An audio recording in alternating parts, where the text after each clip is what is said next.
Away, ay, ay, ay, ay. Away up, away up, ay, ay, ay, ay. Ay, ay, ay, ay. Away, ay, ay, ay, ay. Away, ay, ay, ay, ay. Hi everyone, welcome to The Bridge. I'm your host, Kira Young, and you've reached me on Revolution Radio. And as usual, they're kind enough to let us simulcast. So we're simulcasting with Real Liberty Media and People's Internet Radio tonight. We have a great show planned for you. I'm supposed to be talking to Dean from Drone to Be Wild, but he has yet to get me his digits. So we still have a lot of other unplanned guests that we're going to try to get on so that you can hear the latest. Unpa Numpa is in Cannonball and was at the meetings where they decided that everybody has 30 days to get out. All the camps are going to get cleared. So we have a little bit of a technical issue with getting him on because he doesn't have Skype, and Skype is like the cut through that we use to broadcast at Revolution Radio. So we're going to try to make that happen anyway for you. And Alisha, my second hour guest, looks like she's going to be available for us early.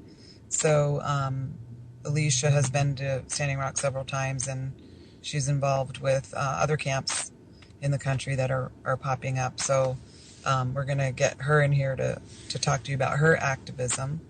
But before we do that, I just want to encourage you to please support Revolution Radio. That's how we get this information out to you.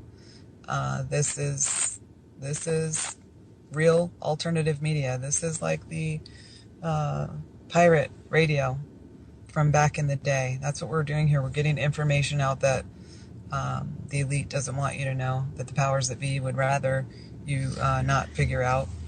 And on my show, you're going to get information that you won't get in the mainstream. You won't get it anywhere else in the alternative media, and you won't get it in the Indian media as well. The Indian media has picked out its stars, and those are the only people that are allowed to get you information. So many of them are not those sanctioned guests. So, they're going to have information that hasn't been sanctioned by the gatekeepers out there for you. So let's see if we can get Alisha in here, Steve. Thanks for hosting tonight. Okay. Do you want to try Unpa Numpa first, or? Okay. Well, let's go ahead and try that technical issue and see if we can't. All right. Can't hear him. And if we can't, we'll give him some time to try to find another cell. Then, right? Right. Yeah. So. While we're doing that, let's see. I'm hearing. I hear rings. This is good. Let's see. Hello. Can you hear us? Yeah, I can hear you. Yeah, I can hear you, Unpa Numpa. Can you hear me? Stephen? Yes. Can you hear Kira? No, I can't. Hello. Uh-oh. Okay. So we've overcome one hoop, which is that the last time we tried this, I could not hear Unpa Numpa. Now he can't hear me. So do you have any ideas, Steve? Do you want to try a couple things before? No, that was the only other alternative. Is there? Not going to work. No, it's okay. Well, why don't you host him for me and just go ahead and get him to say what he needs to say, and then we'll get Alisha on when he's done with whatever he needs to report. Unpa, she can hear you, but you're not hearing her, so she would like you to go ahead and say what you need to say. Okay, well, I appreciate that. Kira, thank you very much. Much gratitude, as always, for allowing me to be a guest on your program. I'd like to say hello to all the listeners out there. Unpa Numpa, Machiapi. This is Unpa Numpa. I'm at the lobby of Prairie Knights Casino taking advantage of the Wi-Fi. I just want to let all the listeners know that yesterday I sat in on Standing Rock Sioux Tribal Council's special session, and as has been reported in social media, the Standing Rock Sioux Tribal Council did pass the Cannonball District's resolution calling for the closure of all camps on or near their reservation.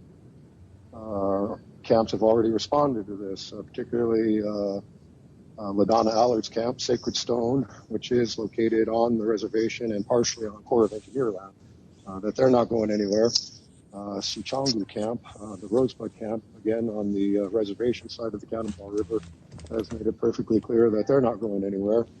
And after having discussions throughout Ochete Shikoe, I can tell you several people are entrenched and do not plan on leaving, even under the threat of flood. They just plan on moving to higher ground in Ochete Shikoe, although I wish them the best finding higher ground in Ochete Shikoe. The weather has made the camp rather treacherous in places, walking around certainly, even driving around at times. The camp is maintaining, sustaining. There have not been any actions the past 2 nights due to the events earlier this week. Those events drew me back to Ochete Shikoe Wednesday morning. Wednesday night was a particularly interesting night on the Backwater Bridge. Those who have been paying attention through social media and otherwise know that there was violence and there were arrests on Wednesday. I personally feel that it is time for my camp to leave. I think it is our best interest to leave. I think it is important that we respect the wishes of the Standing Rock people. The Backwater Bridge has been closed for some time now. That Backwater Bridge is on Highway 1806, which is this tribe's lifeline to the Bismarck-Mandan area, not just for business, but for needed health services as well. Right now, they are facing a lengthy detour around the bridge to get to the Bismarck-Mandan area. This has become a health and safety issue for the people of Standing Rock. If the people of Standing Rock are requesting that we leave, we need to honor that request. If one came to Standing Rock at the request of the leadership, whether it was in August or September, if they honored that request to come, now they need to honor the request that it's time to go home. This is not a defeat. This is an opportunity for those who were awakened at Ochete Shikoe to take this message back to their homelands, back to their communities, to start what was at Ochete Shikoe in our own communities, on our own reservations, to continue the work that needs to be done to begin the healing of our people spiritually, physically, and mentally. I call on everyone who is listening to support camps in other areas across Turtle Island. There are camps already started in Texas, Florida, Arkansas, Oregon, Michigan, Ohio. Find out these camps. They are not hard to find. Most of them do have Facebook pages or are accessible through social media. Support your local camps. Start your own camp. Be your own leader. Do not wait for others to show you the way. If you have been to Ochete Shikoe, you should know now what it takes to run a prayerful, peaceful camp, capable of carrying out direct actions in a peaceful, nonviolent manner that we have already shown will bring meaningful change to our people and to this country. I have been meeting with other headsmen of Lakota bands in the camp. I can tell you almost all of them are of the same mind. This needs to happen. This needs to happen now. We need to begin cleaning up the camp, and we need to begin clearing the camp. I will be available for anyone who would like to talk further on my Facebook account, Unpa Numpa. Other than that, again, Kira, I would like to thank you. I wish there was a way that we could communicate, and again, I apologize for the technical problems today. But I am sitting in the lobby of the casino or the hotel right now, and unless there's a way for Kira to relay me a question through you, Stephen, that's all I have to say now. Well, there is, but she just said it's okay. Thank you very much, though. Okay, well, my best to you and my best to everyone. And once again, I apologize. And Kira, once again, woke you up for this opportunity. All right, thank you, and have a good day. All right, so you just heard from Unpa Numpa. We got him onto the show as best we could, given the technical difficulties that we were facing. In the Prairie Knights Casino, you can get Wi-Fi, but you can't get a cell signal at the same time. So it's very difficult, given that. So we did the best we could there for you. in the past and all the past shows that we've done together, Unpa Numpa has stood out in the cold because he wants to get the message out to you about what's really going on in these camps, and he doesn't have any corporate sponsors, so the information that you're getting is authentic information, and he tells you when it's his opinion and when it's fact. So I have great respect for him. I went to Standing Rock on his invitation. The other guests that I've had on, I know some of them are really dug in. And I'm wishing them the best. But right now, we're going to try to get Alisha here on for you. Hello. Hi, Alisha. Welcome to the bridge. It's Kira. Hi, Kira. Hi. Well, as you know, Dean flaked on us here, so you're on early, and we had a technical difficulty with Unpa Numpa, so he just sort of had to give his report because I could hear him, but he couldn't hear me because all he had was Facebook Messenger. Oh, no. I know. Because I know you know him too, and so I wanted to get him on so you guys could talk as well. But I guess it's meant for us, just you and me, to have a conversation tonight. So I'm accepting that. Okay. That's all right. That's all right. I'm never short of things to say, so we're good. We're good. Hey, right on. So in our offline conversations, you've told me that you've been to Standing Rock many times. You want to tell us about your impressions and what brought you there? Yes. Okay. So I guess, let's start at the beginning, which is my children. My daughter, at one point this summer, I was hearing through the summertime about lots of water crises developing all around the United States. Like we heard about Flint, but we heard about other cities as well. And so my daughter, I went and put her in the car one of her first days in August when she was just starting school for the fall.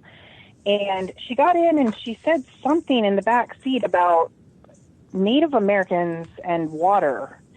And I didn't know what she was talking about. I mean, it was just really kind of odd. And then I got home and I kind of thought about that. And I thought, why is she even talking about world events? What's she saying? And I asked her about it a little more, and she said something. She said, Mommy, the river, we go over the river, and they're up there, and they're trying to keep it clean. So I kind of tried to look online, and I had not heard about it on the news. I had not. And that was when I realized that this river that I went over 4 times a day to take her to and from school was under threat, and that's our Missouri River. And I live in Kansas City. So that's 12 hours away from Cannonball, North Dakota. Mm-hmm. And that was in August. And then a number of weeks passed, and then I started to see it on my Facebook feed. And that was when I realized, you know what, instead of camping this, one of these weekends coming up here like we were going to, let's just go up there. And I happened to have one of those dads who, I remember when I was a little kid, like when there were big floods in St. Louis or, world events, he would just put me in the car and take me there. He didn't hold back, really. So that's what I did. I put my 2 daughters in the car, and I drove up to North Dakota a couple weekends later. And I had no plans. I had no map. I didn't even really have an actual address. I just roughly knew where it was. And I had my phone for GPS, which once you get on the res, you kind of lose signal. So there was a moment there where I was panicked. And then I kept driving after the casino. And a girlfriend of mine, she had told me, you're going to feel lost after the casino, but keep going. So I did. And then there it was. And it was like my heart just fell out of my chest. And I didn't even know what they were up there fighting for at the time. And I just thought, okay, look at all those people. Look at those flags. Look at those teepees. What in the world have I just fallen into? And 10 minutes into driving into camp, I met an awesome Paiute man who's still my friend named Leland. And I don't know, from that point onward, now we're at January 21st, and I've not really stopped since. It's every day the thing that I've woken up and dealt with every single day from start to finish at some point in my day, because it has captured me so fully. And so, I don't know. I mean, you know tons of people now who feel exactly the same. So. Yeah. So, first of all, how old are your children? Okay. So my oldest daughter, the one who has the never-ending questions, she's almost 8. She's born in May. And then my youngest is 2. She turned 2 while we were up there. And, wow. She's able now. She learned how to say water while we were up there. Actually, she learned how to say water and mini wachoni. And I took both of my children up there. They've been there 4 times now, and I've been 6 times. Mm-hmm. Roughly every 2.5 weeks, we try to go. And there is I took my child as well, who's 11, and there was a very child-centered environment in the camp there. It was very, children are sacred. That's a Lakota, the word for children, sacred is in the word for Lakota. Mm-hmm. So, that's it right there. And as a non-native, you didn't know why you were going there or how it well, I mean, work. Yeah, it is one of those things also where, like, I introduce myself to people as a white woman. That's ostensibly what I am in this world. Mm-hmm. But if we're being honest, and since I have the time to be honest and talk to you about it, yeah, I have Native ancestry. I think I'm like a pretty decent percentage of America where, we have a great-grandmother somewhere along the line. Now, I happen to, on both sides, my father and my mother, I have 2 great-grandmothers, one on each side, who were full-bloods, who both coincidentally... I do too. Do you? Yes. So they coincidentally married German immigrant men, and through my family line, here comes me. Now, they were whitewashed. They were women who, I have photos. I can see their long hair. I have a doll that I inherited through one of my grandmothers. But I don't reference them. And I have seen enough people through my whole life, walk around saying, I'm 132nd Cherokee, or, I've heard this so many times that I don't go there. But for you and I to talk about it, yeah, it's there. It's something real. And it nags at me because I know every other portion. Right. I know every other portion of my tree except for those women. So, do you know what tribes they were? I don't. I don't. Okay. Yeah, that's common too, and that's not only common for mixed bloods or primarily white or however you want to the terminology to be, but also there's a lot of adoptions for full blood natives, half natives. There's a lot of loss there in terms of knowing who your family is and where they're from and who you are. That's a real common thing, and especially for first contact nations. So people on the, in the East, the peoples of the East. So, I think that's so true. And I'm sorry. That's okay. I just wanted to finish that thought. And so identity is something that can both change throughout your life. And it's something that is highly influenced by the people around you, obviously. So for myself, I'm lucky that I do know, at least on my mom's side, that we're Mississippi Choctaw. So I'm fortunate to know that. I don't know on my dad's because his dad was adopted, so I don't know that. But I was always taught, in the South, you had to, and places where Indians were removed, if you were part of the mixed crowd that stayed behind, you just sort of faked it if you could pass, or, that's just the way that it was. And so that mindset is still within us today. And so people who are white and have mixed Native heritage are afraid to claim it because there's this guilt there. Well, I had the privilege of looking white, and that is what I was raised with. So I was raised to identify as white, and it wasn't until and I always had this nagging thing too, and I went to powwows, and it really wasn't until, gosh, maybe 20 or 25 years ago, I was at a powwow, and I met a Choctaw woman, and I said to her, my great grandmother was Choctaw, and she goes, well, that makes you Choctaw too. And I had certainly heard that before, but it was like the straw that broke the camel's back or something. It was just like the final time that it took for someone to say that to me, for me to really hear it. And everything really changed from that moment on. And I just decided that I was going to find out.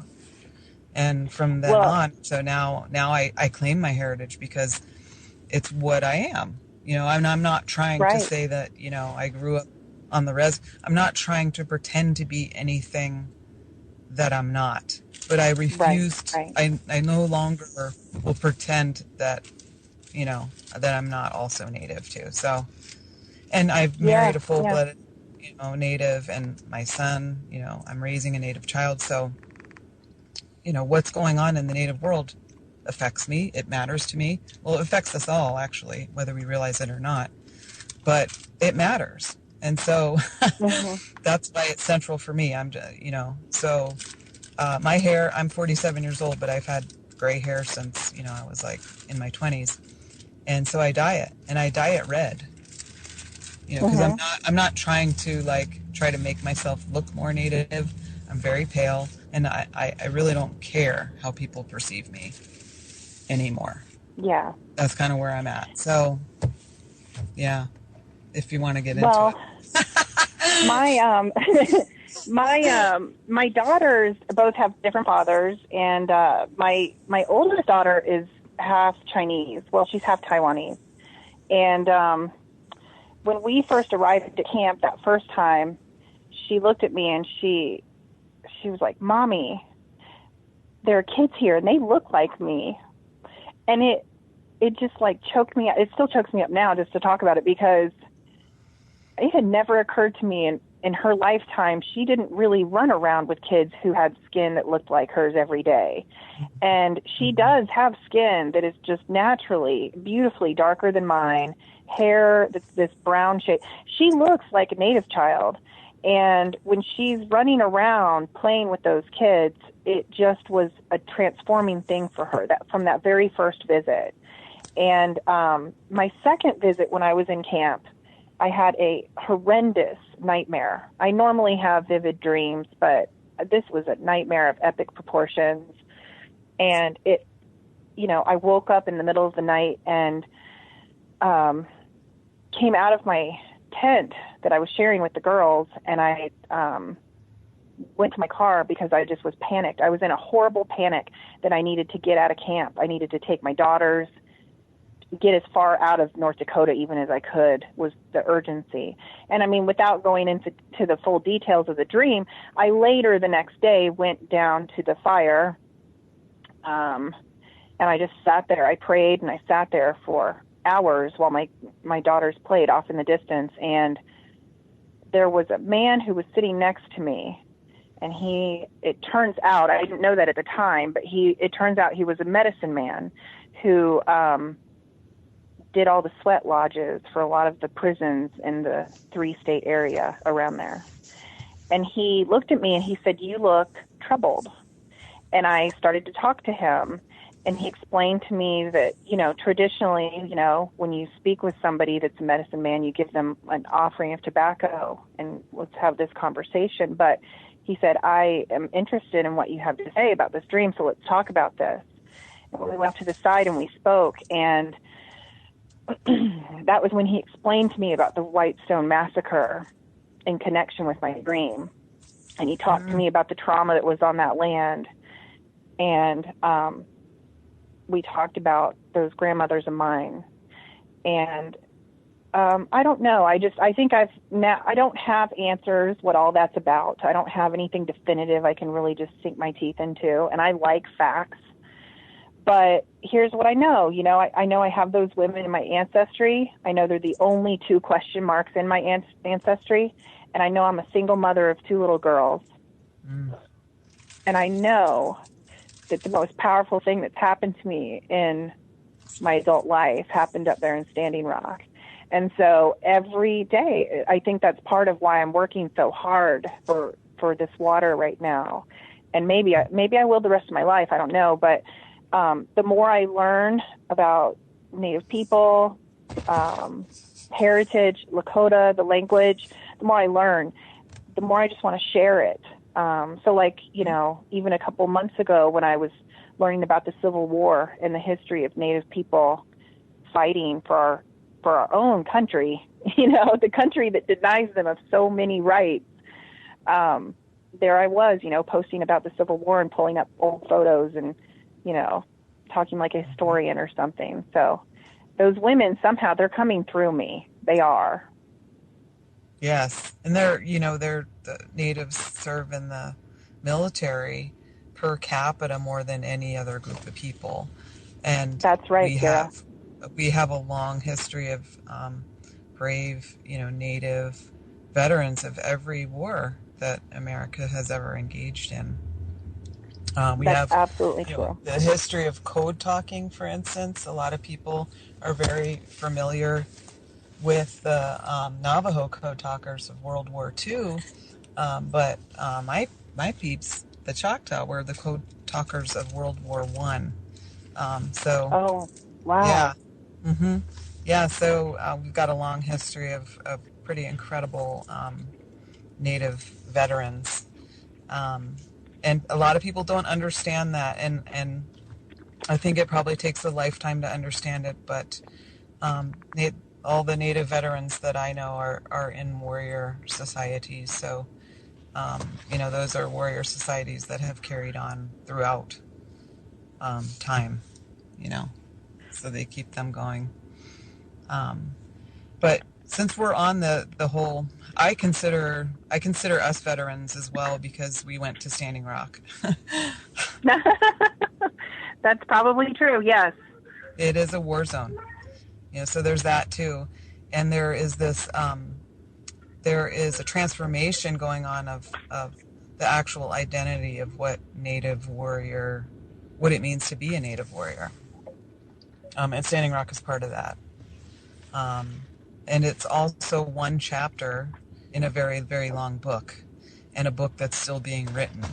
And so right now, you know, the 21st of January, 2017, when we're having this conversation, right now, what's germinating and what's gestating is the next chapter, because the Standing Rock chapter is coming to a close. And we have to continue to fight for the water, because in every chapter, I'm sorry to say, listeners, will end in a certain level of co-optation. Co-opting will happen. That's what happens, because we're fighting the elite, and the elite will co-opt everything. And they're, you know, we just have to keep moving on and not get stuck. Well, that's what they want us to do. And I have no intention of stopping. I mean, I have no intention of stopping, slowing down. There are no breaks over here in this household. I say it every day. We are an army of 3, me and my daughters, and we are going to keep moving. Our next plan, the 16th of February, is to head down to a camp in Texas, Camp Toyavale, to help fight the Trans-Pecos, which is, of course, a pipeline in West Texas that's going to be bringing fractured natural gas across the border, that controversial border that we have been talking about, like somehow we're going to put this big wall in place and we will never speak to Mexicans again. But here we are, and we are going to triple their natural gas energy grid. And no one's talking about that. Isn't that strange? We're going to spoil our West Texas land so that we can feed Mexico. And it's confusing. I have no problem with, I think that's another thing that I think is really important too, is I have no problem with the idea of progress in the world. I really don't. But it is confusing to me, the political movement that's taking place through pipelines right now and the people that are being used in that process. So I don't know. My children and I, that's where we're going. And I hope more people join us. I hope people, spring break and their summer vacations, start looking at, hey, where can we go instead of going to Disney World? I mean, I don't know how likely that is, but let's try for it. Let's try to have more families that say, let's do something real this year. Mm-hmm. And so because it's been so powerful for you, you would like to see what could be called the unacknowledged majority. So there's several things going on here. One, no matter what heritage you have, at some point throughout history, psychopaths have come and taken over your indigenousness, right? True. So we all want to, we all recognize that we have this sort of indigenous, that's why the fight that the indigenous are involved in now has such strong appeal, because we're all indigenous at some point in our history, in our family history. True. So there's that. Plus here in America, and everywhere in the world, there's a right way to live and there's a wrong way to live. And as humans, no matter what you are, we have the ability to recognize that if we're not really too far gone, and so there's that. And don't forget too, as women, Right. as women, we experience Right. all these same things on a different level as well. But yes. Right. And especially the water connection. We know it's sacred. We know it's sacred. We don't even have to be taught that. We know it. That's right. Yeah. So, and I think really all people do. We just forget it. We just forget it. So, well, so there's that. There's nothing that brought me more full circle though than having a child. That just brought me I was one of those women who had a career, had a this, had a that. I did not plan on having children. This was unexpected. And then, things happen. You don't plan. You try to plan, but then there are things that are unplanned that come into your life. And when I had my first daughter... Bless you beyond measure. That's right. Right. But when I had my first daughter, the water came in place in so many directions. It wasn't just obviously that's the thing that was building her in my body. That was literally the thing around her that was building her. But it's also, I found myself sitting in the bathtub a lot while I was pregnant. It's calming. I was having, 3-year-old anxiety attacks because here I am pregnant. What's happening to me? Here I am sitting in this water continually. Sometimes I'd have baths 3 times a day. Now, I know that's a horrible waste of water. We could totally talk about that. But let me tell you, on the other side of that is now I have this child who she was birthed into that. So I don't know. It does seem an interesting full circle thing for us to be out there trying to protect water safety, purity, just awareness as well. Just getting a community to even recognize you should care what's coming out of your tap and what quality it is. Right. And getting all of America to recognize that, Indian country's been, the United States government has been poisoning Indian country quite heavily for some time. And they're running out of space to do that. So guess who's going to get poisoned now? The rest of us serfs, not living on on so-called Indian land. Well, it's all Indian land, right? But right. So the more highly populated areas, Right. So we're all on the reservation now. That's Ostensibly we are. Yep. And the fascism is now overt, which really sucks, but at the same time, at least the veil was lifted. Yeah, I'd rather know what I was dealing with. Mm-hmm. Right. You're dealing with someone who wants to have military parades on the streets of D.C. like North Korea. That's what we're dealing with, folks. So I did have a beautiful experience this week going down to D.C. because we only live about 100 miles from D.C. So we went down there Thursday. I didn't know that. Yeah, we went down there Thursday and met up with Unicorn Riot, and I had a bite to eat with them and a little bit of a hangout before they went to go cover the Deplorable. And so and then after that, we went and met with the International Indigenous Youth Council from Standing Rock as well. And it was so amazing to see these beautiful young Indigenous faces that I met at Standing Rock in D.C.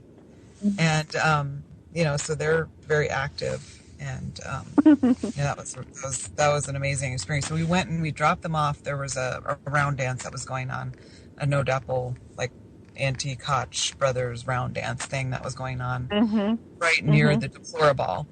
And so we dropped them off and we were turning around. We actually ended up closer to it than where we had dropped them off, or on the other side of it or something. And we saw it. And I just rolled down the window and I shouted like at the top of my lungs. I was like, "Minnie, which on it?" Like really, really, really loud.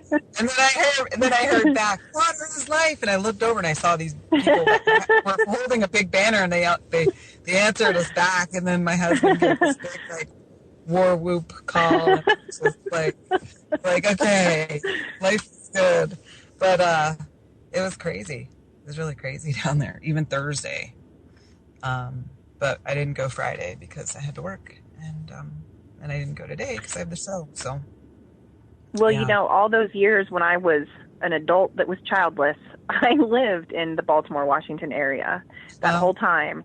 I didn't move back to Kansas City until I was pregnant. So, it's interesting, these things that are happening in the last few days in that area. And it's also interesting when I see pictures or video of the youth that are out there and have been.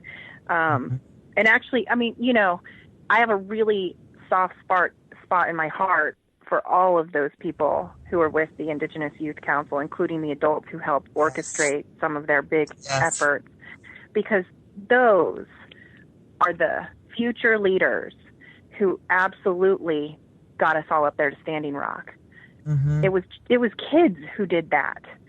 And that moves me so much. So we have amazing youth. We really, really do. And I'm just so proud of them. And so, I can't even express in words. And I have words, I'm good. I'm a wordsmith. But I get overwhelmed when I think about how awesome they are. I get emotional and I get huggy. Yeah, exactly. So I was happy to see on the Indigenous Media Rising live feed from down there. They put the International Indigenous Youth Council right up front, holding the banner at the very beginning of the march. Yeah. And so this was on the yesterday, Inauguration Day. So there were several disrupt rallies that were going on. There was the Indigenous one, and they started out a few hundred people, with the Youth Council in the front, and then I don't think it took very long. They had thousands behind them that just gathered. Great! Just joined them, and then the feed that I saw, they joined up with another group of environmentalists that were marching as well, and then like in the middle of the street, it was two groups that were coming together and mingling and mixing, and there was way more people in the streets than there were in the stands or like at the inauguration itself. There's way more people protesting than taking place, than the inauguration taking place. So that says something. That says something. And then, of course, today there was the Women's March, so that was massively huge. Massively huge.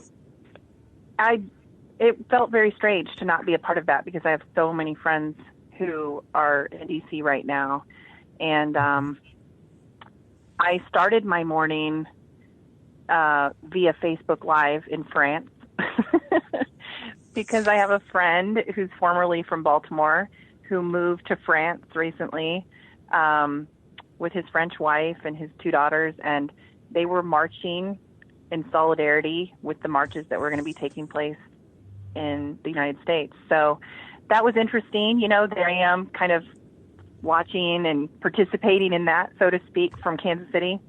Then I started watching them all in Washington, Philadelphia. Let's see, I saw some from New York, New Jersey. Denver I don't know, it was massive. incredible. Yeah. Yeah, oh yeah, huge. So people are mobilizing. You know, that's a really, I guess, silver lining to all this fascism, to this fascist nightmare, is that people are mobilizing and they're getting off their asses. So, well, yeah, you know, what else side. is there? You have to feel, you have to take your power back. You have to wake up every day and feel like it's not all hopeless. There's something you can do, you know? And so you look around, and when you see people who share a similar mindset with you, it's like, okay, all right, it's not all hopeless. Oh, we're doing a march? Okay, we're doing a march, you know? And it's a good feeling. So I think we're going to see a lot of that coming up here, and I hope it doesn't stop. I hope that's just a part of our culture, and we remember that. Because it used to be. I mean, remember how it used to be. I mean, prior to these past few generations, nonviolent resistance is how everything got formulated anyway, right? Mm-hmm. Yeah. Yeah. It's what we celebrate on the 4th of July. Right. People forget that. I think because I lived in Baltimore for so long, I am completely now connected with the songs from the 4th of July and all those fireworks that go off. You know, they're all connected with Fort McHenry there in Maryland. And that was all about war and protest and, you know, standing up against a government that doesn't have your best interests in mind, possibly. And I don't know, we talk a lot about the generic concepts of freedom, but we don't really talk too much about the idea that, oh, that's right, there were those guys who threw all that tea in the water. They were pretty disruptive. Yeah, extremely disruptive. Yeah. And, you know, that's also a part of American history is the resistance to the tyranny. You know, that's right. Oh, okay. Yeah. So it looks like we have a question. Okay, what's the question? Go ahead, Steve, with the question.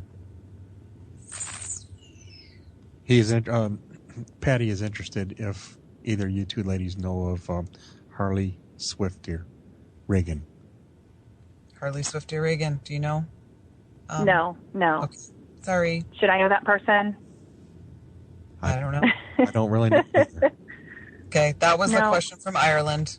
Sorry, PI. That's all right. We don't know. So we have about 10 minutes until we were going to go on a little, few-minute break. And I'm thinking, like, for the second hour, we could invite people to call in if they're brave enough to call in. But so be far, brave, people. Be brave. Please, yeah, be brave. Join us because there's a lot of stuff to talk about. You know, where the movement's going. People already want to kind of dissect what's happened and what's happening now. I mean, I guess where I'm at with it is kind of really what Unpa Numpa had said before you came on, was that, if you came because the tribe invited you, they put the call out, they needed your help, they said, come stand with us, and now they're saying, okay, thank you for standing with us, but we want you to leave.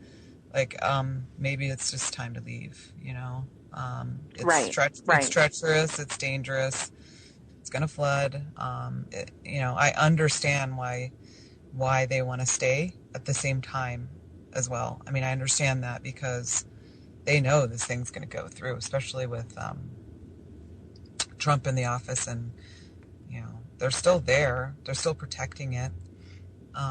Well, yeah, and to me, I'm not a person who believes in giving up, but I'm also not a person who believes in throwing my all into something I can't win. And so that's one reason why, since I left in December, and I wouldn't go, for the record, I would not go just for a weekend. When my family would go, I would take my daughter out of school. Her school was supportive. We would go for 2 weeks, 2.5 weeks at a time. So I am a substantial camp member in terms of my time investment. So it's hard for me to think about the idea that there's going to be nothing for me to go back to like that again. It's gone. Right. I said goodbye, and I didn't even know I was saying goodbye. That hurts my feelings. But on the other hand, we have 7 pipelines that are being put in right now as we speak, bulldozers on the ground moving. And I have been doing everything I can every day to try to, be up to speed on where those locations are, where the encampments are. Some of them have 3-4 encampments connected with a particular pipeline or more developing. So there's a lot of work out there to do.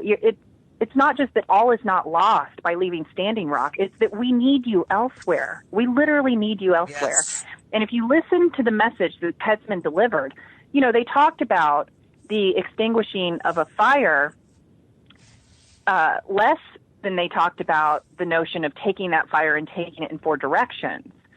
So, don't forget that. We need to take that fire in 4 directions. And guess what? The call is out there. They've been begging. So we're going to Texas. We're going to Arkansas. We're going to Florida. Yep. And I'll see you there. Also, there's some camps that'll be opening up in Alabama and Georgia as well. That's right. Because there's so much going on, and it looks like the pull is south right now. So we all went north. Now we're going south. Yeah, right? yeah. And let's not forget our Canadians. I mean, definitely with Kinder Morgan and the oil sands are not going to stop being tapped. That is one of the number 1 locations in North America that they are going to continue tapping. So our Canadian neighbors also need our help. In terms of me being spread too thin, though, I mean, there's only so much I can do. Right. I have to be realistic. So I focus on, the United States and states that are near enough to me to be driving distance. But, if people are close to that northern border, our North Dakota friends, our South Dakota friends, go up to Canada. I mean, certainly our Canadian friends have come down and fought for us now for months. Some of them literally walking thousands of miles in solidarity. It's time to go up. Yep. And the other thing is that we owe them a great debt in terms of building the energy that led to Standing Rock being able to become what it became in the first place, because they've been fighting fracking.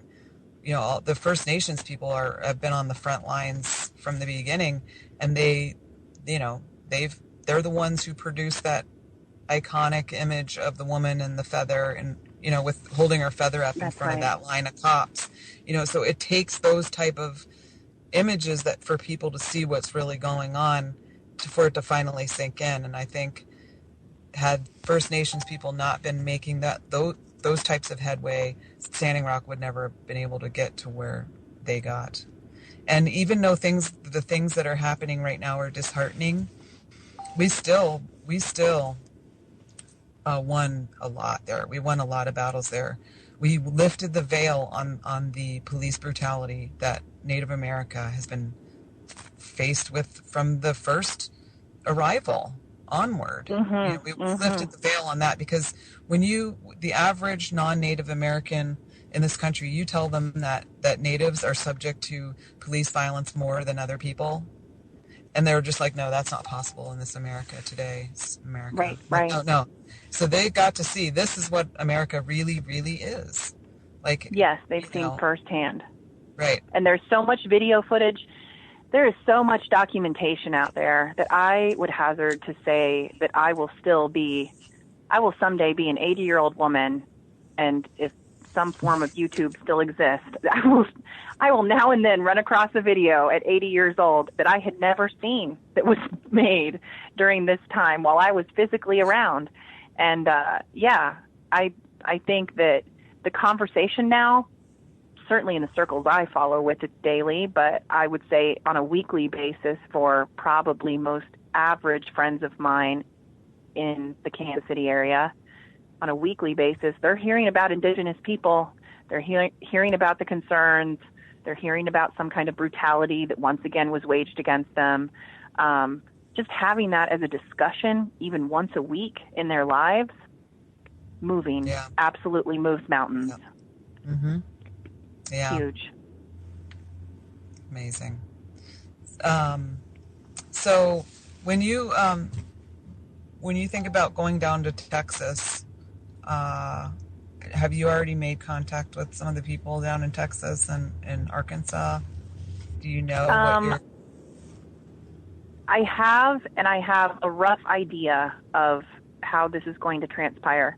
At first, I had wanted to, Texas, mainly right now, Texas consists of 3 camps. So you have Camp Trail Deer, Camp Toyavale, and then you have Luis Montevalles, which is, I think his camp is it's a mobile camp, and he doesn't always have people with him. It's him and a drone and a trailer, but sometimes he does have campers that are with him that are helping him. And at first we were going to go down and see Luis and just see, what is he up to, because he is really on the front lines, in my opinion. Right now at this moment, while we speak, he is stationed 5 miles from the Mexican border. He is directly across the street from where that pipeline is being dug. And he's got his drone up in the air every day trying to survey the area. I think I'm sorry. Can you do me a favor? We're just about to go on a break. On the break, if you're able to mute your phone, it'll just be like a 3-minute break or so. But if you have a minute just to shoot my husband some, links about him, so that he can go ahead and slam it in the chat for people to see. Oh, yeah. That would be awesome. Okay. Definitely. Great. So, I'll do that. I think we're going to go to break now. 3 okay. minutes. All right. Thank you. Bye. Yep.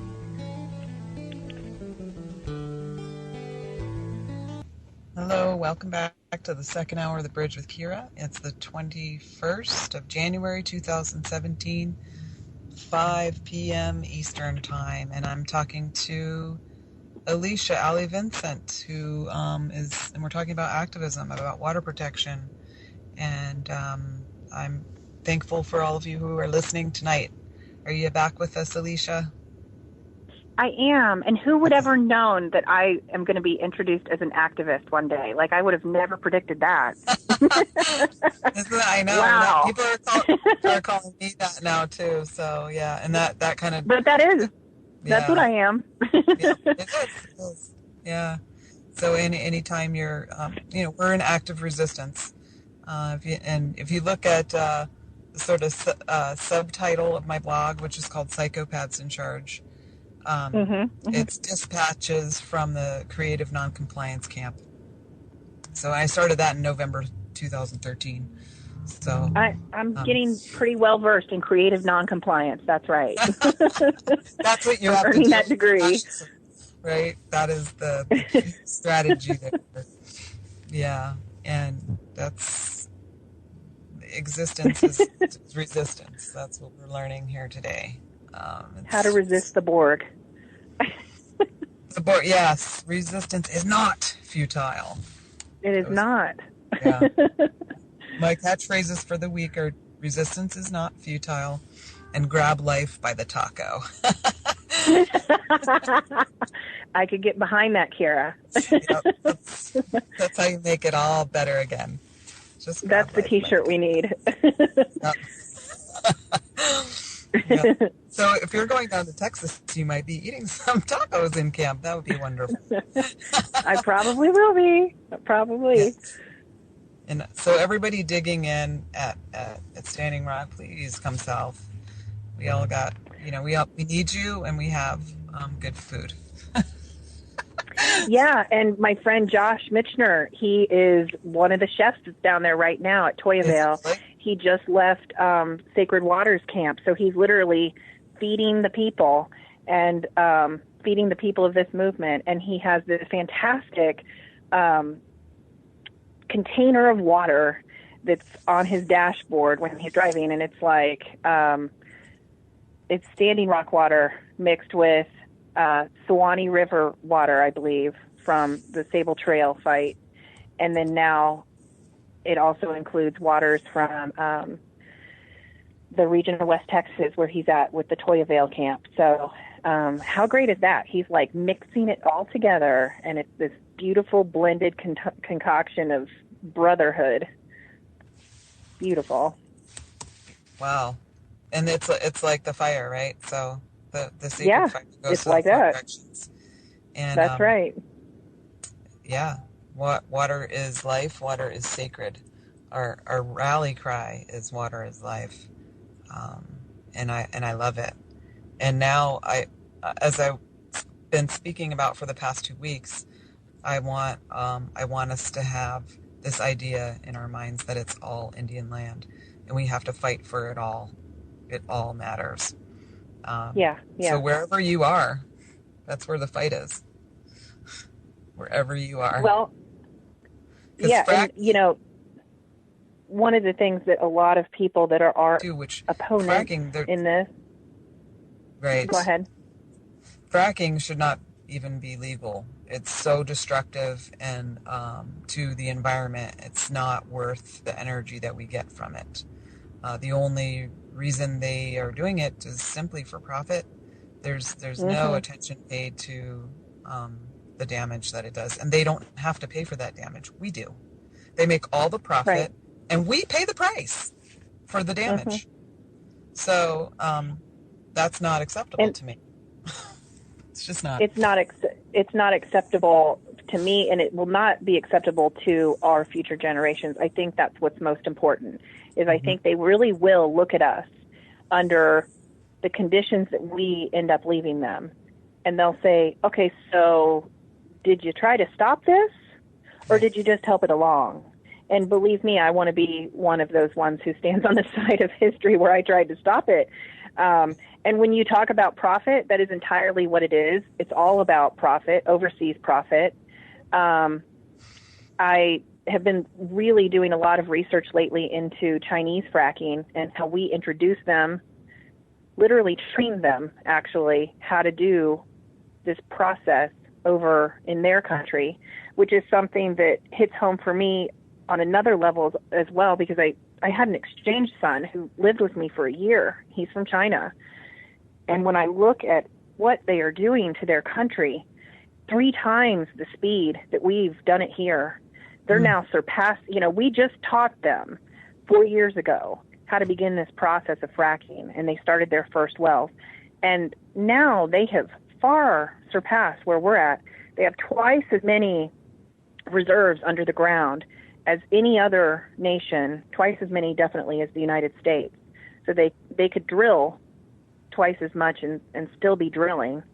And the thing that blows me away too is where are they putting the wastewater? Because the process of fracking, of course, creates this abundance, billions of gallons of wastewater, toxic, and they're dumping it into the Yangtze, their sacred river, the Yangtze River. They are literally dumping it in, like, you can see the water coming out and going into it. And that's an interesting thing when you can look at videos from people speaking Mandarin complaining about the very same thing we're complaining about. Isn't that interesting? Yeah. A world and it's away. all one planet that's getting fracked. Yeah. It is. And this is how we know that, the people who have put this insanity in motion don't have a conscience. Any being with a conscience wouldn't do this to all life. For my own sanity, I refuse to take responsibility for what psychopaths have done to this planet. All I can do is take responsibility for what I'm able to do, to resist it and to live my life in a different way. So part of how they slow this movement down is by getting us to beat up on ourselves for what they're doing to us. Mm-hmm. So if you look at the evolution of the environmental movement, for instance, you'll see darker pockets of it that really consider human beings to be like a cancer on the planet. And, you know, the message that I have been putting out there for a few years now is that human beings are not the ones that are essentially flawed and doing this to the planet. It's actually a small group of elite psychopaths that are doing this to the planet. And they get off on gaslighting us to the point to where we're taking responsibility for what they've done to us. And so that we could even begin to think of ourselves as a cancer when we're part of nature. And mm-hmm. what we want back is that balance again, where we're living in harmony and balance with nature again. So, and it's hard to get that back when you're carrying the guilt of the people who've done this, when you're the one fighting it, and yet you're going to carry their guilt too. So when I see statements like that and memes that push forth this idea that human beings don't belong here, that we're the ones harming the planet, I'm like, no, there's this, it's like, I consider these elite psychopaths not even really to be fully human. When you think about that term that they often use against us, that's a perfect example of what you're referencing, eco-terrorism. Isn't mm-hmm. that just such a convenient mm-hmm. method of abuse? It's almost like just an abusive husband standing there blaming the wife for instigating the fight. You know, well, if you hadn't made me so mad. What in the world are we doing calling environmentalists eco-terrorists for when the people who are harming the earth are the eco-terrorists? Right. Right. I mean that's just logic, but they have it so twisted, so convoluted, that it actually almost sounds like something plausible for the average person out there who's not fighting for water right mm-hmm. now. And let's look at the definition of violence. Defending yourself against violence is not violence. That's defending yourself against violence. And what they're doing to us is violence. Poisoning us, mm-hmm. we're dying out here because they're poisoning us. Not mm-hmm. just human beings, but all life, as if there's no value to it. And you can't eat money. You can't drink oil. So it makes me think, like, are they even human? I mean, maybe they can drink oil, for God's sake. Like, yeah, maybe they do. I don't know. There's that John Trudell line in the song, where he was singing about the first Gulf War, drinking blood and oil cocktails, or their bombs over Baghdad, dancers, mm-hmm, mm-hmm. And so it kind of brings that image to mind, like it's just not human to do this stuff. So let's also not let them redefine what it is to be human.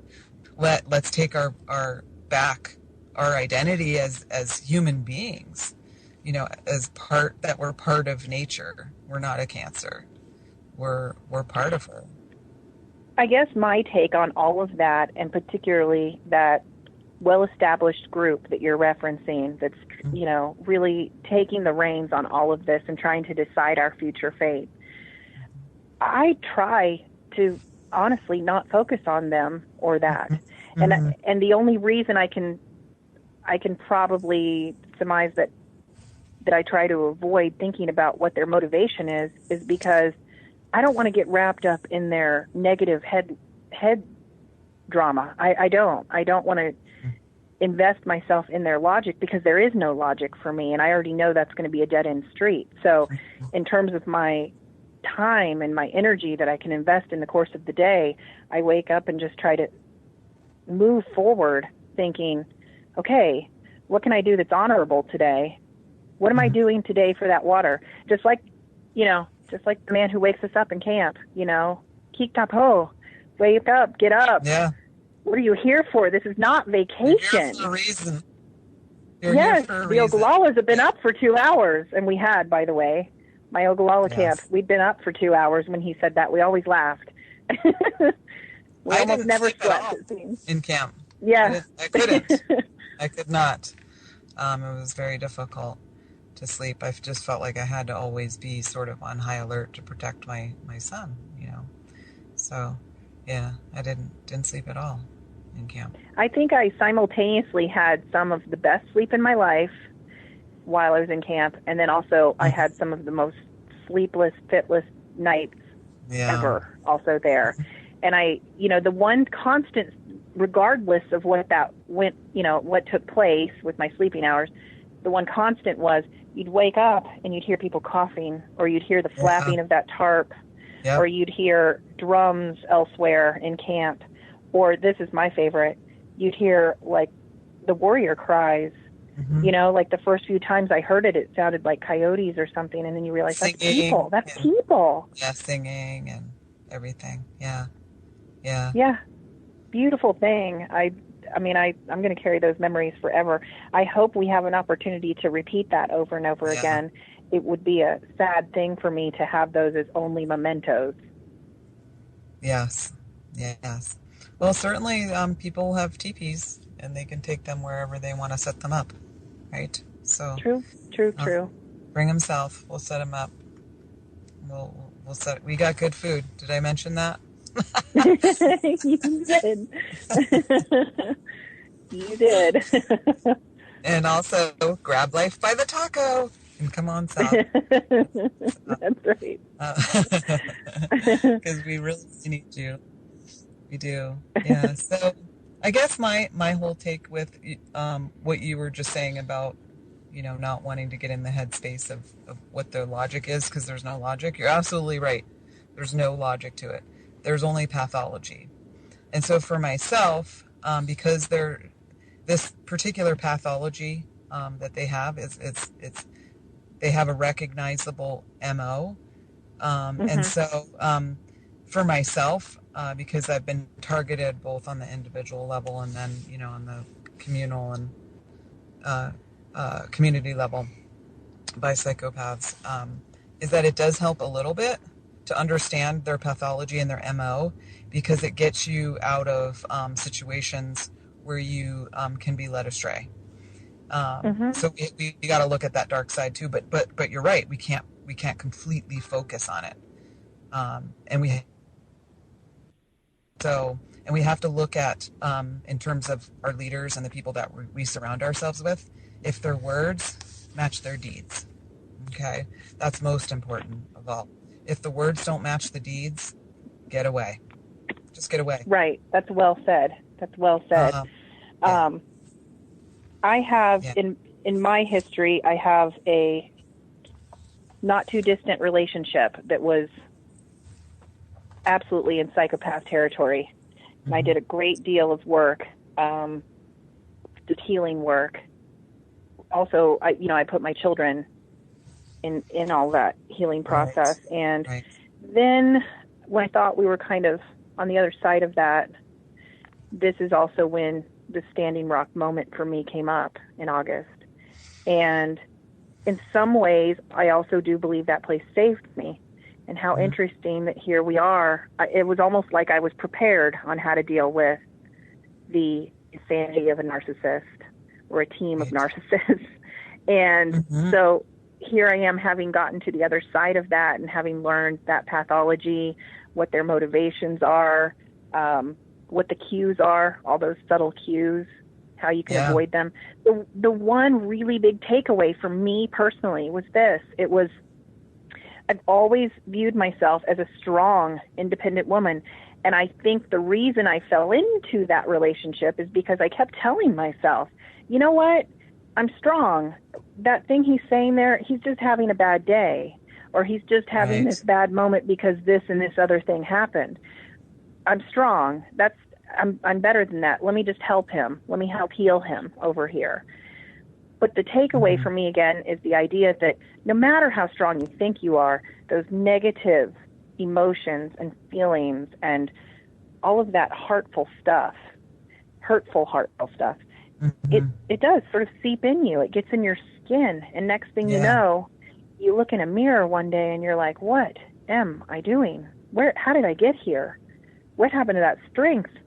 And so, yeah, I think I arrived in camp and I felt like a protective mama sometimes, because not just of my children, but of everybody there, because I just thought, you know, we're up against something rough here. And that evil that's up on that hill, or when I would go through that National Guard checkpoint, when they eventually put that up, that was something. Going through that National Guard checkpoint and having that young white man standing there looking at me through my window saying, man, be careful, you know, there's some activity going on up here on the road. And I acted like I didn't know what he was talking about, but I partly didn't know what he was talking about. You know, nobody was running around crazy in the street.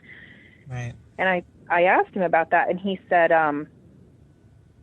no, the Indians up the street here, you just need to be careful.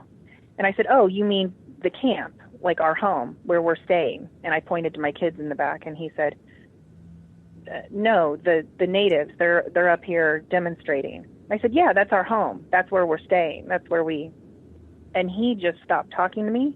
He stepped away 3 paces, and I just realized, okay, he's a part of the machine, you know?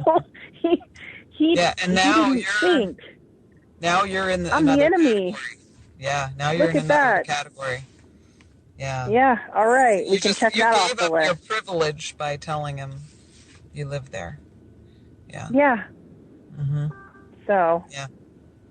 Interesting. Psychopath. Very interesting. The other interesting thing I want to point out is that, so you learned all these cues on the individual level, what you had gone through on an individual level, and then you went to a camp where we're dealing with it on a bigger level, on a systematic level, on the community level, and so in a lot of my past shows I've discussed, like with Linda Black Elk, about how this insanity of the cops, like saying, putting a mask on to protect yourself from us spraying you with tear gas is an act of aggression. Protecting yourself from our abuse is an act of aggression. That's pure narcissism right there, then and there. I mean, that's at the core of, you know, how narcissists and psychopaths gaslight people on the individual level, and for narcissists, what the basis of their narcissistic injury is. So any boundary that you put up and anything that you do to protect yourself from their abuse is considered an act of aggression to them. Right. Yeah. It's all about positioning themselves and positioning the moment so that you will respond in a semi-predictable way. I mean, I don't know that they consciously think that. I think it's an unconscious patterned response. So there we are, you know, reacting, because what else are we supposed to do? We have to. Actually, the recent incident on the bridge is a good example of that. I mean, I don't know that you want to talk about that in depth, but, you know, absolutely. Although I understand that our brothers and sisters were completely enraged at one point, and they did not have an outlet for that was appropriate.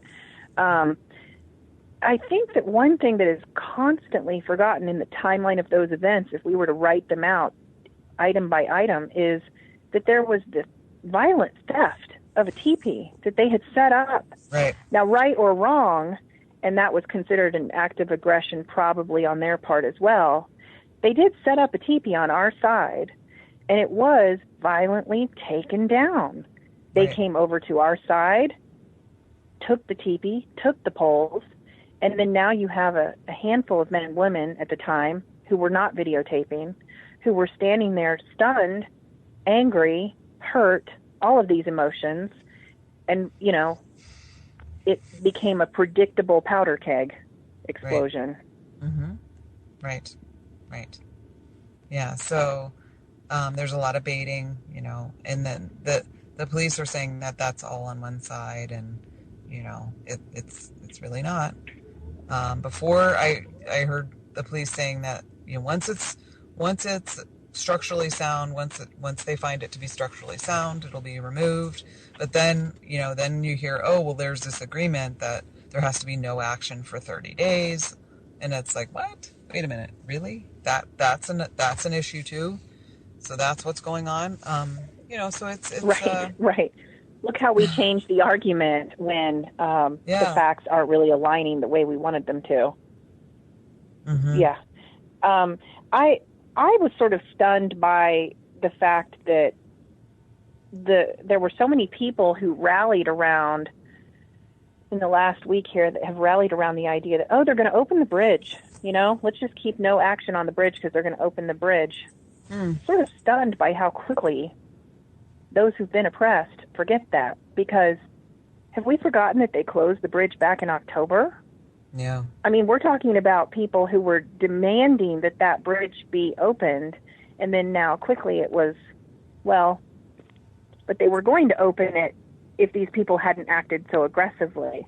Mm-hmm. I don't know that it really was, I don't really know that it was like that. I think they were not going to close that bridge regardless. And I think it's wishful thinking to think that otherwise, and they've never shown us anything other than, an unwillingness to help us get to and from camp easy, to get materials easy. I mean, they completely, I don't know what the appropriate word is for it. I don't think conned is the word, or there were definitely a number of businesses, hardware stores. I even remember there was a point where a number of women went up to get some diapers, formula. They wanted to prepare for the winter and just have all the things they needed for the children that were in the camp. And they weren't even able to have all those items put in their car and purchased because nobody would do business with them. Right. And that was all in the hands of the same people who kept the bridge closed. So I don't think their intention really was to open the bridge. I think their intention was to smash us with sanctions on every level, almost like the way, America did with Cuba once. This was on a much smaller scale, but here they are doing it to us. And I don't think their intention was to open that bridge. That's a false front. Right. That's just my personal view, though. Oh, no, they never intended to, because they knew that, the people that they were speaking to didn't really speak for everybody. And, so, and there's an element that just feels really betrayed by, well, how dare you make that agreement? I didn't agree to that kind of thing going on as well. And people are tired and they're just really mad. It's hard to camp in minus 10 degrees. It's really hard. It's hard to camp in minus 10 degrees when you have planes and helicopters overhead, when you have lights blaring at you at all hours of the day, even through the sides of your teepee. No matter how well you insulate it, it's lit up there at the top. Right. It's hard when you have just the concept of water. Just think about what it is to get water when you're in negative 10 degree weather. Right. You are going to get jugs of water somehow and either bring them back with your car, or you're waiting for that waterman to come around, or, just the weight of that, the amount of time it takes. They're trying to make sure you're not going to run out in the next 2 days. Oh, there's going to be a blizzard coming. Now let's plan for that. I mean, all of that pressure and stress. Yeah.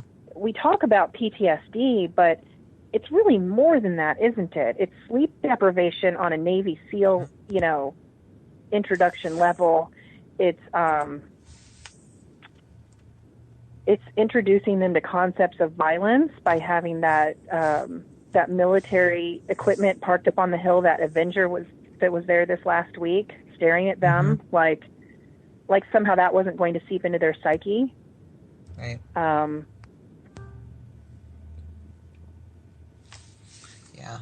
It's and it's trauma. So it's trauma on top of trauma on top of trauma on top of trauma. Mm-hmm. So yeah. It is. And even though we always respond to trauma differently a little bit, we also all respond to trauma the same. There's a response, and there's an injury involved, psychological injury. I've mentioned this before. PTSD really isn't a disorder. Post-traumatic stress disorder. It's not really a disorder. It's an injury. that needs to be healed. And I think when we have these situations where we have ancestral memory type trauma, and the land itself holds the memory of the things that have happened there. You have that. We really have more of a complex, what's known as CPTSD, complex post-traumatic stress injury is what I would call it, and that's what people who have undergone narcissistic and psychopathic abuse have. It's a different type of PTSD, and it's triggered differently, and there's a different way to deal with it. And for myself, I think that ceremony is essential for that, and that we're all starving for ceremony, and we're starving for a real community. And so Standing Rock saved you. I mean, it probably also re-traumatized you in many ways, but it saved you because you got those things that you needed, that all humanity needs and really isn't getting. The ceremony, the prayer, the singing, the togetherness, all that stuff. We need it, and we're starving for it. And so, we got that. We got that, but at the same time, we also entered a war zone. So you both, miss that that community and that ceremony and that singing, that drumming. You miss it. And then even there's a certain addictive quality to the resistance too, to the protest as well. There's an adrenaline rush that comes, when the tear gas comes and the water cannons come. There's an adrenaline rush to that. And I think that maybe some people have a certain level of addiction to that as well, because it counteracts the depression that you go into from the trauma that you've endured. So it's a cycle in itself. I think that's very well put. And yes, there's no doubt that not just the adrenaline, but all that dopamine rush from standing on the front line, and here you have unexpected things that are happening. You don't really know what's going to occur next. And when you have those officers in those face masks, and you eventually, when you see them aim their weapon at you or at your friends, there's no way your body can react, physically and emotionally. There's no way it can react other than alarm. Right. And that's an addictive thing. And I don't mean in the sense that later on you want to walk around in the world and go find the next front line. I just mean, where are you going to find that kind of counterpoint, just like you described so well, that counterpoint for this other feeling that you're having. And when you leave camp, you leave the drums. And that's the first thing that I always notice. I leave the drums. Those first few nights sleeping back at home are always really challenging for me. And my daughter's actually, one of them, she still sleeps with her sleeping bag even. I mean, just trying to hold on to anything that will kind of have a connection back to that. And I don't really know how to replace that exactly, to be honest. I can get a hand drum and start playing it. Yeah, that's probably true. I mean, I think we're trying to include little elements of what we lived as we go in a way that's authentic for us. And I don't know, that's changing an awful lot of our traditions. That's just completely sort of restructuring us, but in a good way, in a very good way. So, in a more connected way. So that's great. And actually, I wanted to say, before I forget to say this, because I know I've talked about my children, I've talked about that being, a portion of my time in camp. I did not always go with my children. I had times where I really couldn't take my older daughter out of school, so I made sure that she was accommodated back at home, and then I went up on my own. And my family was really supportive, so that was helpful. It eased the path for that. But I would hate for people to get the impression that I think it's okay to take your children into danger. Right. I do think that there are times, especially here recently, where absolutely not. I wouldn't have had my children there. I do not judge mothers who are there with their children now. I do not. We all have to make our own choices as parents. But I found myself defending around Thanksgiving, I found myself defending my right to have my children there. There was a group of Rainbow Warriors who were in our section of camp, and we were kind of all meshed as one. We were becoming one family, and it was this really kind of beautiful thing that was developing, but the tensions were high.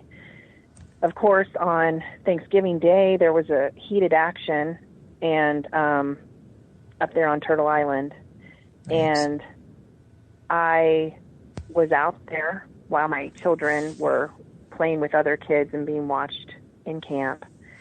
And when I got back that night, we were warming ourselves by the fire, and it just was a big discussion of, it started with someone who I don't think realized I was standing there and my kids were right by the fire getting warm.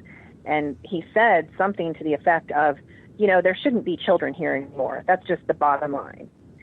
And I spoke up and I just said, excuse me, I'm standing here with my children, right? And I'm not mad at that person. I'm not mad at anybody who holds that opinion. I just think it's really important for us to remember our focus is that generation.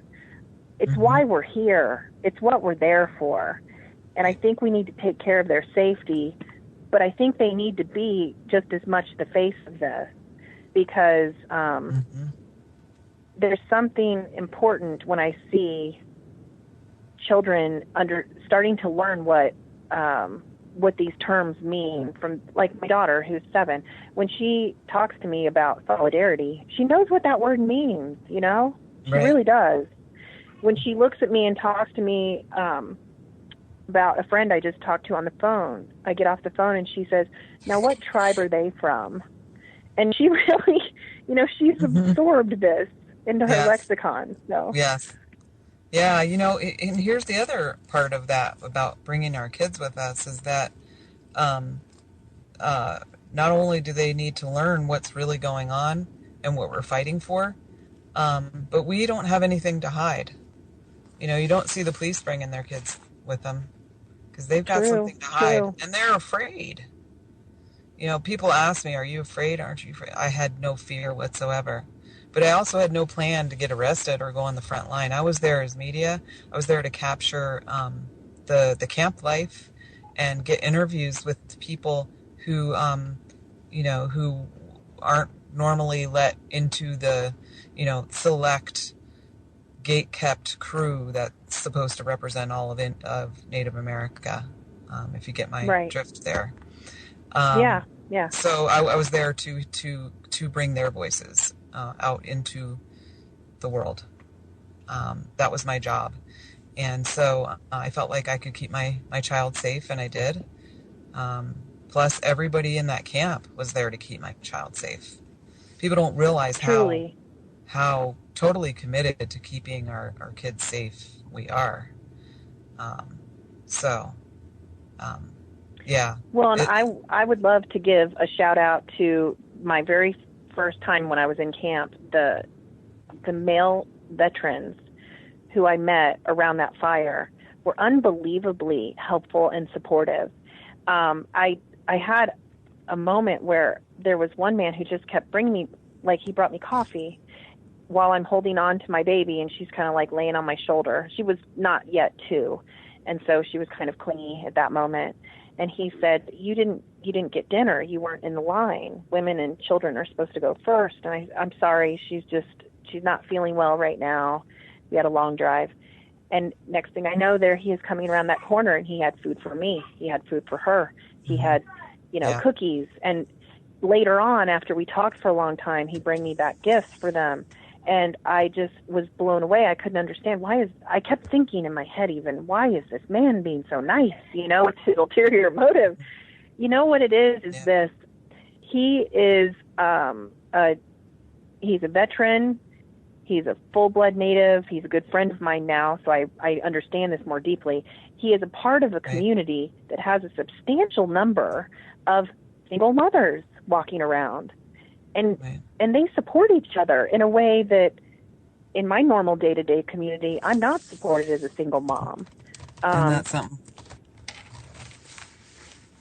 My neighbors are not coming over to make sure that my snow is cleared off my sidewalk. I'm waking up and taking care of my kids and doing my thing, and I don't complain about it. And then I walk out, and then I have to shovel it myself. I don't think that's really how my Native friends are interacting with the single mothers in their communities. Not entirely. No, not at all. And it's the job of, of every adult to see to it that the children are cared for. And this is a very, culturally Native thing, is that, like I said before, children are sacred. So, and I see this with my husband a lot. I mean, if a child gets within his eyesight, that child immediately becomes his responsibility. It's just automatic. And he's watching out. Like, he would jump from his table to keep a child from falling down and hurting himself or herself, when he doesn't know that child. And so, right.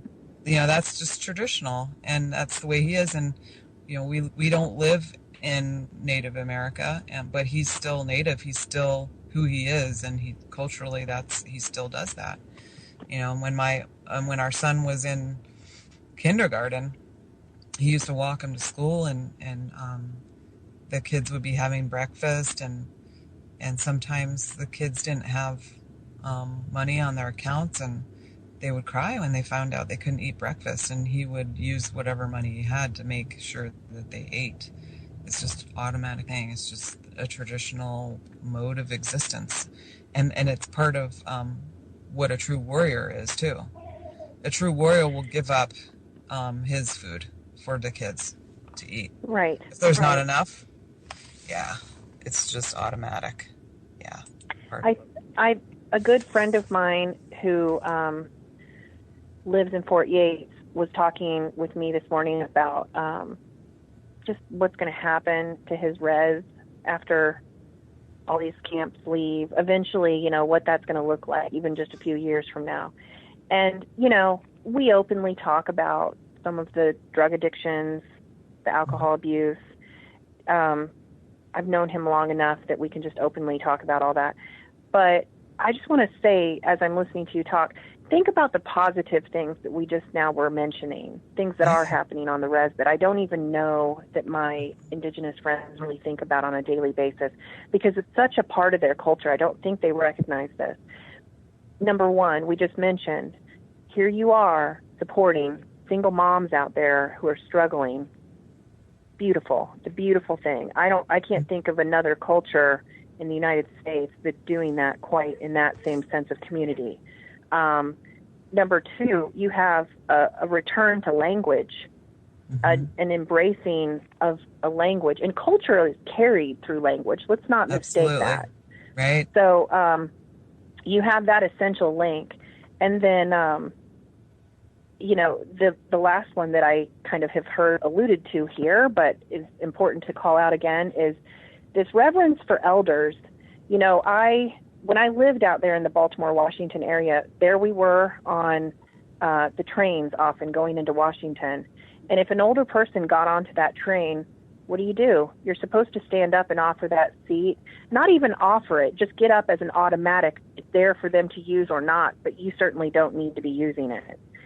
And I really wasn't seeing that in my day-to-day life very much. But, man, when I went up to camp, if you didn't get up out of that seat when that elder walked in the room, somebody was going to be telling you. Yeah.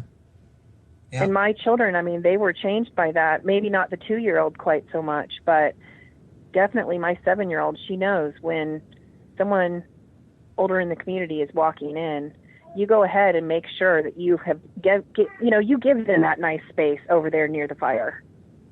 Right. It's not optional. And that's not just about a physical, giving up of a space. That's about reverence. Honoring someone. Yeah. Absolutely. Yeah.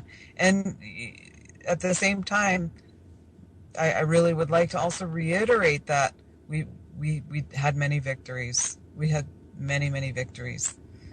Just the fact that so many people responded is a victory, and something that I think the psychopaths in charge are really scared about. And when we say and when we say that Standing Rock is a seminal moment, well, what does seminal moment mean? We're talking about what things grow from that. You know, it's the root of the word is semen, right? Seminal moment. Things are born, things gestate, things grow out of it. And so what's going to grow out of this is a wider, larger movement. And we're going to learn, you know, from how the elite is responding to us. They're going to continue to learn how we operate as well. And it'll go back and forth, and we'll continue to build unity. But I think it's really, a lot of people are mad now, and they're also beginning to lose that commitment to nonviolence. And I think it's, you know, my personal opinion is that we wouldn't have all the victories that we have at this point in terms of lifting the veil, in terms of nobody got killed. I mean, nobody got killed. You know why? Because there was no guns there. It wasn't an armed standoff. That's why no one got killed. It wasn't an armed standoff. And we had brave people like BJ Nastasio and the other brave people that surrounded Kyle Thompson, the DAPL security mercenary who was trying to get people killed that day. When he drove in with his semi-automatic weapon and started pointing at people. I can think of so many times that were not even on film. That's the thing that blows me away.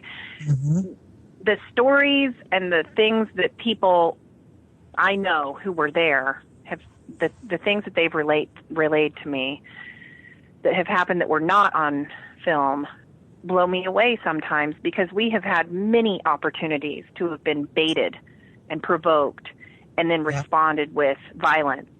And you know what? Okay, we had a bad week. Yeah. And I don't think there's anything wrong with acknowledging the good and the bad on both sides of that.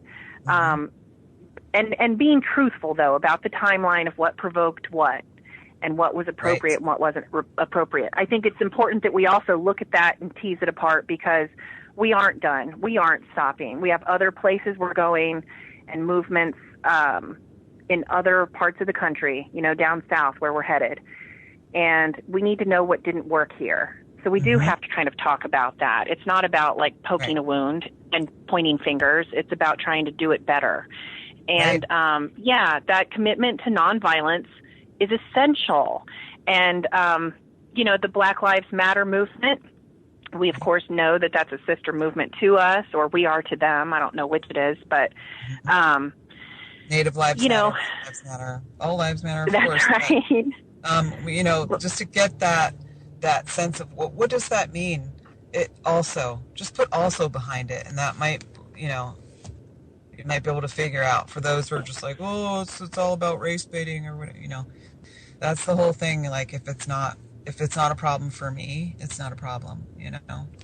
And certainly the cops can kill anybody they want and get away with it. They've been doing it a long time, and we're all in danger. And brown people, natives, people of color are getting killed a lot more than white people. Poor white people are getting killed more than other people. Disappearing, dying in custody. These are realities, and people have a right to respond to them. They just do. And actually, yes. And the prison culture, that's another thing, is the expectation that, we'll toss them in jail. Well, you know, they've already been to prison, so we'll just go ahead and let... Right. There's an expectation that at some point, if you're a Native man living on res, you're going to have a run-in with the law, and that it's not going to go well. And that, in and of itself, is a travesty. It is. Yeah. So then who do you turn to when you have a problem? Who? Your community. So that's the thing. Yeah. And the more I look at anarchist philosophy, the more appealing it is. And when I look at it from a practical perspective, it's really only possible to self-govern on a small scale. So these smaller camps can self-govern. And as long as we're looking at an after-action report here for Standing Rock, we need to ensure that there aren't internal predators in our camp. I don't care whose cousin or, you know, or if they're a veteran, Yes. I don't care who they are. If they're a convicted sex offender with a registry, they're not in security. They're not a part of security. Okay, they're just not. And so, that would be an after-action report that we should probably look at with the other camps. Is we need to ensure that we're not putting people in charge of security that are predators themselves. And that's, Right. that's a problem. That's a problem everywhere. It's a problem in Indian country as well. And, the whole sort of the liberal mindset, the way the liberal mindset dehumanizes natives is the assumption that all natives are good. And that there's no, Right. and that all the predation is coming from the outside. There's no internal predation whatsoever. All natives are innocent, right? So. Well, yes, and romantic, and they have long right. hair, and it's just buying into a storyline, sure. Right, and then of course, the conservative end of it is quite worse, but it's both dehumanizing. So here's where you're knowing what pathology looks like. Knowing what predators feel like in your space, here's where it comes in handy. But we also need for people in the leadership to back us up and not march innocent men out of camp and cut their braids while we're letting a known predator be part of security. That's true story you're telling there is what that is, yeah. That's unacceptable.